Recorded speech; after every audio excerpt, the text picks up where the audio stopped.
इस वीडियो में हम लोग बात करने वाले हैं कि ऐसे हॉस्टल के बारे में जो काफी ज्यादा हॉन्टेड था एंड ये स्टोरी सुनने में आप लोगों को काफी ज्यादा मजा आने वाला है। एक लड़का था रवि नाम का, गांव में रहता था और रवि की 12th कंप्लीट हो चुकी थी और वो अभी एक अच्छा सा कॉलेज ढूंढ रहा था और वो जाता है सिटी में और गांव से वो सिटी काफी ज्यादा दूर थी तो वो वहीं पे एक हॉस्टल भी ले लेता है। अब उस हॉस्टल के बारे में थोड़ा सा ये बता दूंगी, वहाँ पे काफी सारे बच्चे पहले से ही रहते थे और उसी हॉस्टल के पीछे एक कब्रिस्तान था। उसको लेकर काफी सारी कहानियां तो थी लेकिन रवि को इसके बारे में फिलहाल कुछ भी नहीं पता था। तो रवि अपना सब प्लान बनाता है, वहाँ पे एडमिशन वगैरह करवाता है। फिलहाल घर पे वापिस आ जाता है, घर पे अपने मॉम डैड के साथ डिस्कस करता है कि ऐसे करके उसको एक शहर में कॉलेज मिला है और वहाँ पे वो अपना BCA की डिग्री जो है वो कंप्लीट करेगा। पहली बार एक घर छोड़ के बाहर जा रहा था तो घर वाले भी काफी ज्यादा इमोशनल हो जाते हैं, रवि भी थोड़ा सा इमोशनल हो जाता है। रवि के बचपन में कुछ ऐसी चीजें उसके साथ हो चुकी थी कि वो बचपन से ही भूत प्रेत वाली चीजों से काफी ज्यादा डरता था। इसलिए उसकी माँ ने उसके हाथ पे एक धागा भी बांध रखा था जो कि वो मानते थे कि ये धागा किसी तांत्रिक वगैरह से वो लेके आए और जो बुरी एंटिटीज हैं वो उससे दूर रहेंगी। अगले दिन की पहली सुबह रवि का सारा सामान पैक किया जाता है और रवि जाने के लिए तैयार था। जाते जाते रवि की माँ जो थी वो उसको एक छोटी सी धार्मिक किताब दे देती है कि जब भी तुम्हें डर लगे तो ये तुम पढ़ लेना। अब वो रेलवे स्टेशन जाता है, वहाँ पे ट्रेन पकड़ता है और शाम के तकरीबन 5-6 बजे वो सिटी में पहुंच जाता है। अब वहाँ पे वो अपने हॉस्टल जाता है। हॉस्टल में जो एक रूम था वहाँ पे दो लड़के पहले से ही रह रहे थे। अब उसका जो हॉस्टल में रूम नंबर था वो था 404। वहाँ पे वो जाता है, वहाँ पे 2 लड़के पहले से ही रह रहे थे। अब शेयरिंग रूम था तो तीसरा पर्सन ये था। कॉलेज और हॉस्टल दोनों में ही ये नया था तो उन दोनों के साथ भी घुलने मिलने में ज्यादा टाइम तो लगा नहीं, लेकिन धीरे धीरे ये तीनों अच्छे खासे दोस्त बन जाते हैं। अब यहाँ पे रहते रहते उसे 10-15 दिन बीत जाते हैं। तो ये तीनों दोस्त रात के टाइम जब बैठ रहे थे कॉलेज के बाद, रवि और रवि के जो 2 दोस्त थे जो उसके साथ रूम शेयर करते थे, ये तीनों रात के टाइम बैठे थे और तीनों ऐसे बातें कर रहे थे। रवि के जो 2 रूममेट थे ये दोनों उससे सीनियर थे। ऐसे ही तीनों बात कर रहे थे तो बात करते करते उनमें से एक बंदा बोलता है कि रवि तुम्हें पता है कि अपने हॉस्टल के पीछे जो एक कब्रिस्तान है वो काफी ज्यादा हॉन्टेड है। उसकी कहानियां काफी सारे लोगों ने सुनी है कि वहाँ पे काफी सारे भूत प्रेत घूमते रहते हैं और जो भी वहाँ पे एंटर करता है रात के टाइम, रात के 12 बजे, तो उसको तंग परेशान करते हैं। तो रवि थोड़ा घबरा जाता है क्योंकि वो ऐसी चीजों से पहले दूर रहता था। उसके जो रूममेट थे वो ऐसे मजाक कर रहे थे उसके साथ। अब इसमें से कुछ कहानियां तो सच्ची थी लेकिन कुछ कहानियां उन्होंने साथ में ऐसे ही रवि को डराने के लिए बोल दी। जब रवि काफी ज्यादा डर जाता है तो उसके दोनों दोस्त काफी जोर से हंसना शुरू कर देते हैं कि हम तो बस ऐसी बात बोल रहे थे तुम्हें डराने के लिए। लेकिन रवि को पता चल जाता है कि ये दोनों ऐसे मजाक कर रहे हैं, ऐसी कोई भी चीजें नहीं है। अब कॉलेज में रहते रहते, क्योंकि नया नया कॉलेज में आया था, तो ये सभी चीजों को मानना वो बंद कर देता है कि ऐसे भूत प्रेत वाली चीजें होती नहीं है, ऐसे मजाक करते रहते हैं। अब वो उल्टा मजाक उड़ाने लगते थे भूत प्रेत वाली चीजों का। अगर कोई ऐसे बोलता था कि भाई तुम ऐसी चीजों पे ट्रस्ट नहीं करते तो उनका मजाक उड़ाना शुरू कर देते थे। अब ये तीनों काफी ज्यादा अच्छे दोस्त बन चुके थे। अब 2 जो इसके रूममेट थे वो तो इसके दोस्त थे ही, क्लास में ही इसके काफी सारे 5-7 दोस्त बन जाते हैं। ये दोस्त अलग थे क्योंकि रूम में रहता था, वो सीनियर थे थोड़े, और बाकी दोस्त अलग थे। अब वो जो 5-7 दोस्त इसके अलग से क्लास वाले बने थे वो और रवि, ये रात के तकरीबन 8-9 बजे होंगे, ये बाहर रोड पे निकलते हैं और टहलते टहलते एक थोड़ा छोटी सी दुकान टाइप बनी हुई थी तो वहाँ पे ये सिगरेट वगैरह पीना शुरू कर देते हैं। इसके जो दोस्त थे वो सिगरेट पीते थे, धीरे धीरे रवि भी ये सिगरेट पीना शुरू कर देता है। तब ये 5-6 जब ऐसे लड़के खड़े हुए थे तो पांचों एक दूसरे को ऐसे रोस्ट कर रहे थे, कोई कुछ बोल रहा था, कोई कुछ बोल रहा था। तो ऐसे ही रवि एक बंदे को काफी अजीब चीज बोलता है तो वो जो बंदा था रोहन नाम का, वो काफी ज्यादा ऑफेंड हो जाता है कि भाई तूने ऐसे मेरे को क्यों बोल दिया। तो अब रोहन के मन में ये था कि किसी न किसी तरीके से इससे बदला जरूर लेना है। सभी लोग अपनी मौज मस्ती कर ही रहे थे। कॉलेज का सिक्योरिटी गार्ड आता है और इनके पास जाकर खड़ा हो जाता है और वो भी अलग से अपना सिगरेट वगैरह पीना शुरू कर देता है। ये लोग जानते थे एक दूसरे को तो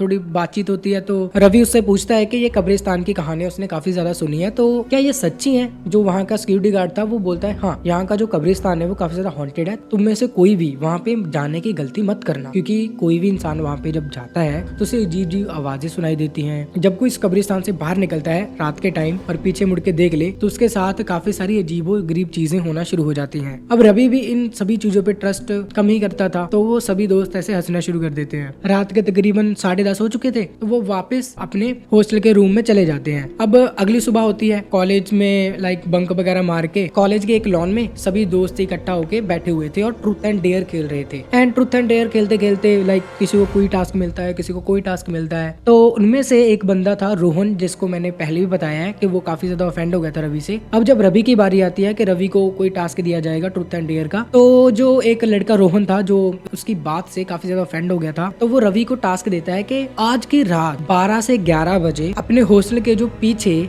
कब्रिस्तान है वहां पे जाके दिखाएगा। ये चीज रवि को भी तो पहले पहले अजीब लगती है, लेकिन तो रोहन ये चैलेंज दे देता है कि अगर तू रात के 11 से 12 बजे उस कब्रिस्तान में जाएगा तो हम मान लेंगे कि तू सबसे ज्यादा ब्रेव बंदा है। ऐसे बाकी जो दोस्त थे वो रवि को पहले पहले तो रोकने की कोशिश करते हैं कि लाइक तुम ये चैलेंज एक्सेप्ट मत करो, कि भाई तुम ये चैलेंज एक्सेप्ट मत करो, क्योंकि ये कोई ऐसे फालतू बात है, ऐसे कोई रात के टाइम क्यों जाएगा, अब क्यों रिस्क लेना वहां पे जाना। तो रवि क्या करता है कि अब आसपास लड़कियां भी बैठी हुई थी, तो रवि हवाबाजी में आकर हाँ बोल देता है कि भाई हाँ मैं जाके दिखाऊंगा वहां पे। तो वहां से वो सारी चीजें खत्म होती हैं, वापस ये अपने रूम में चला जाता है। अब रूम में जाने के बाद जो उसके रूममेट थे, सीनियर थे, उनके साथ ही अपनी बात शेयर करता है। उसके जो रूममेट थे वो उसको रोकने की कोशिश करते हैं कि भाई तू रहने दे, रात के टाइम ऐसे अकेले मत जा, और ऐसे कुछ ना कुछ हो गया तो लेने के देने पड़ जाएंगे। तो लेकिन नहीं, तो वो मान ही नहीं रहा था, रात के टाइम तो अकेला नहीं जाएगा, हम दोनों भी तुम्हारे साथ ही चलेंगे। वो भी मान जाते हैं, तो रवि मान जाता है कि ठीक है तुम दोनों भी मेरे साथ ही चलना। और ये तीनों मिलके प्लान में आते हैं कि भाई जब जा ही रहे हैं, इतना एडवेंचर कर ही रहे हैं, तो साथ साथ वीडियो भी शूट की जाए। तो ये तीनों अपना फोन उठाते हैं और प्लान बनाते हैं कि वहां पे जाएंगे रात के टाइम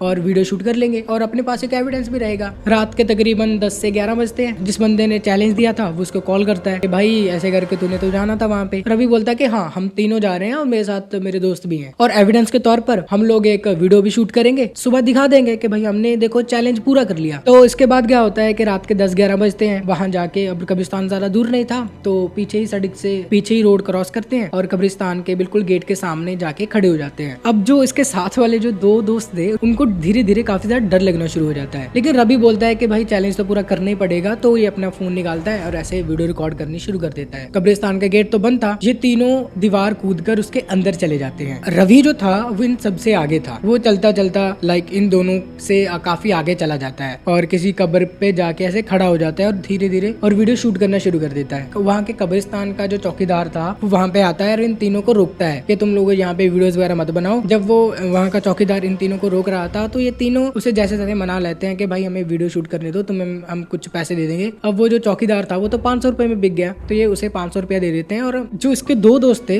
वो जब वीडियो शूट कर रहे थे वो काफी ज्यादा डर जाते हैं और वापस उसको बोलते हैं रवि को कि हम लोग ना गेट के बाहर ही खड़े हैं, भाई तू देख ले कब्रिस्तान जितना भी देखना है, हम लोग तो बाहर जा रहे हैं। तो रवि वहाँ पे अकेला था और साथ में वो चौकीदार भी था। लेकिन अब अजीब चीज ये होती है कि रवि को धीरे धीरे कुछ आवाजें सुनाई देना शुरू हो जाती हैं। कोई उससे मदद मांग रहा है या फिर कोई उसे जाने के लिए ऐसे बोल रहा है, लेकिन दिखाई कोई भी नहीं दे रहा। तो वहाँ का जो चौकीदार था वो उसे बोलता है कि हाँ सर, ऐसे काफी सारी एंटिटीज वगैरह घूमती रहती है, कोई हेल्प मांगता है, कोई तुम्हें जाने के लिए बोलेगा, तो ऐसी काफी सारी आवाजें वहाँ पे आती रहती हैं। अब रवि इन चीजों से थोड़ा थोड़ा डरने लगा था। रवि भी अब सोचता है कि जल्दी से ये खत्म करके वो अपने वापस हॉस्टल के रूम में चला जाए। रवि वहाँ पे जैसे तैसे वीडियो शूट करता है। चौकीदार जो था वो बोलता है कि मैं जाकर सो रहा हूँ, तुम अपना वापस रूम में चले जाओ। अब रवि अकेला था, कब्रिस्तान से बाहर निकल रहा था, तो अचानक से उसे ऐसा लगता है कि उसे कोई फॉलो कर रहा है। रवि पीछे मुड़कर देख लेता है। अब पीछे मुड़ के देखने के बाद रवि को एक अजीब सा साया दिखाई देता है, जिसके बाद रवि इतना ज्यादा डर जाता है कि वो अचानक से भागना स्टार्ट कर देता है और भागते भागते उस गेट के कब्रिस्तान के बाहर पहुंच जाता है। और बाहर उसके दोस्त उसका इंतजार कर रहे थे। वो तीनों वापस अपना रूम में चले जाते हैं और रवि काफी ज्यादा डर चुका था, तो तीनों के तीनों सो जाते हैं। ये तीनों सुबह उठते हैं। रवि जो था सबसे पहले उठ जाता है और फिर ये दोनों को उठाता है रूममेट जो थे। तो आज कॉलेज की छुट्टी थी, तो रवि सोचता है कि सबसे पहले वो नहाया जाए, सबसे पहले सुबह सुबह नहाया जाए। अब जब नहाने के लिए वो अपने कपड़े उतारता है, नोटिस करता है कि रवि के शरीर पर काफी सारे ऐसे चोट के निशान हैं, जैसे कि उसे काफी सारे लोगों ने मिलकर मारा पीटा हो। और उसके रूममेट्स भी देखकर हैरान हो गए थे। अब ये तीनों काफी ज्यादा घबरा जाते हैं क्योंकि रवि की बॉडी पे इतने सारे निशान जो थे वो चोट के निशान थे। सबसे पहले तो उसको हॉस्पिटल में लेके जाते हैं, थोड़ी मेडिसिन वगैरह लेते हैं, एंड आफ्टर दिस वो मंदिर चले जाते हैं और मंदिर में जाकर वो माथा टेकते हैं और वापस अपने रूम में चले जाते हैं। रात का टाइम था, तो रात के टाइम क्या होता है कि इसके जो दो रूममेट थे वो तो सो रहे थे। रवि की आंख खुलती है और वो बाहर जाता है। इतनी भी ज्यादा रात नहीं थी, दुकानें लगभग खुली हुई थी, कोई भी ऐसी दुकान बंद नहीं थी जो खाने पीने वाली होती है। और उसके बाद क्या होता है कि रवि बाहर से चिकन लेके आता है और वो रूम में जब जाता है तो वहाँ पे एकदम से ऐसे चिकन खाना शुरू कर देता है। और खाने की जो आवाज होती है वो सुनकर इसके जो दो रूममेट थे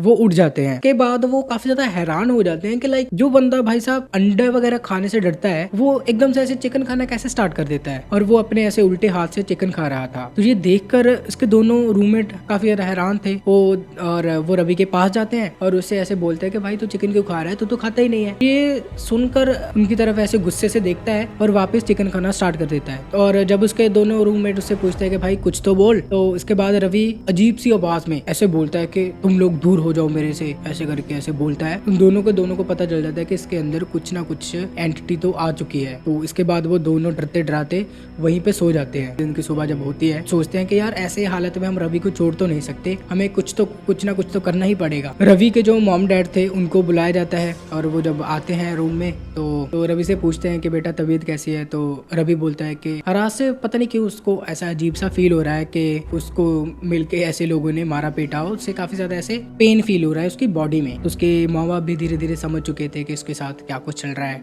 क्योंकि पास्ट में भी उसके साथ काफ़ी ऐसी चीज़ें हो रखी हैं। देखते हैं जब उसका हाथ देखते हैं तो उसके हाथ पर जो एक उसकी माँ ने धागा बांधा हुआ था वो नहीं था। कॉलेज से छुट्टियां वगैरह लेकर उसे वापस गांव ले जाया जाता है। गांव में उसे एक तांत्रिक के पास ले जाया जाता है और तांत्रिक जी झाड़ फूक करते हैं और दोबारा से वो धागा उसके हाथ पे बांध देते हैं। खुशी खुशी वापस हॉस्टल में चला जाता है और उस दिन के बाद उसके साथ कोई भी ऐसी घटना नहीं हुई और ना ही उसके अंदर कोई एंटिटी आई। लेकिन इन सभी चीजों से रवि ने ये चीज जरूर सीख ली कि इस तरह की चीजें जो होती है उनका मजाक नहीं उड़ाना चाहिए और ना ही ऐसी चीजों को और ऐसी चीजों से दूर रहना ही बेटर है।